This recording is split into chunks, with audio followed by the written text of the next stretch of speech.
I am Christian Escobar. I am from Nicaragua, raised in New York City, and for the first few years of my life, I was separated from my mom and my dad, a result of being born in a civil war. And so years later, at age 5, I moved to New York with my grandmother, with my grandfather, and I remember getting off the plane at JFK and my grandmother pointing to a woman, my grandfather pointing to a man, and them saying, "That's your mom, that's your dad," and me going like, "Okay, I don't know these people. I guess they're my parents."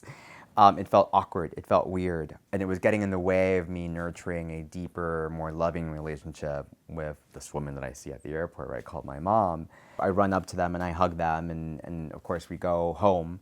And we began our relationship in this country as immigrants with my mom and my dad and soon to be my little sister.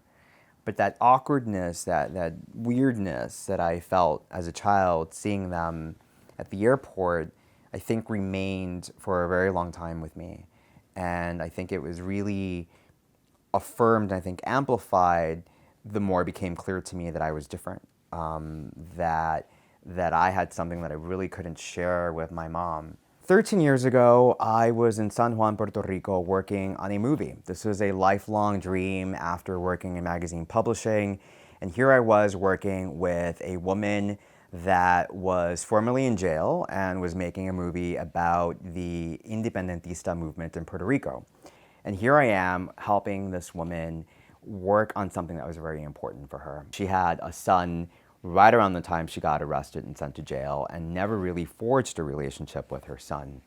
It's a beautiful sunset, and we're scouting the scene for a shoot later on that weekend. And just like any other scouting of a scene, you know, we're looking around, we're getting on top of things, we're scouting out different angles. And as I'm immersing myself in this beautiful view, the ground beneath me falls apart, disintegrates. I can't move. There is concrete everywhere. I felt like my legs are paralyzed. And all I see is the person next to me, Dilcia, the woman who I was there working on the movie for, with blood gushing out of her ear, the cinematographer all the way in the catacombs. And honestly, all I could really think of was, I'm not out to my mom. I'm not out to my dad.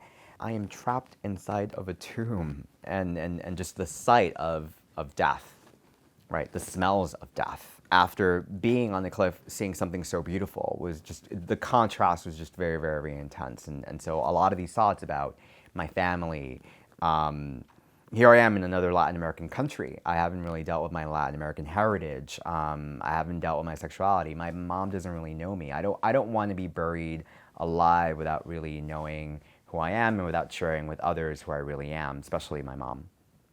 After I pulled myself out from the concrete, after I got myself out of the tomb, it was very, very clear that the movie was going to be in hiatus. It wasn't going to happen. And so I called my mom that very night and I said, "Look, I have to come home. This movie's not going to happen. Can I move back home?" And so I moved back home. And so I knew that when I moved back home to New York about a week later, I was going to have to make efforts to be more honest with my mom. And so when I went back home to New York, I sat down with my mom, I sat down with my dad, and it just came out. I just told her, I'm like, "Look, I like men. I have always liked men. I don't know if I like women anymore." And so my mom was very matter of fact. It was actually very easy coming out to her. She just looked at me, she leaned in, she's like, "I love you. I don't care. I already knew." No, I mean, seriously, I already knew. My dad is there and he's like, "Whatever." When thinking of a young Latin man in either the hood or in Latin America that may not have an environment where it is safe possibly to come out, all I will say is it is a lot scarier to not live authentically than to live authentically. I didn't need a near-death experience to realize that my mom was going to love me regardless.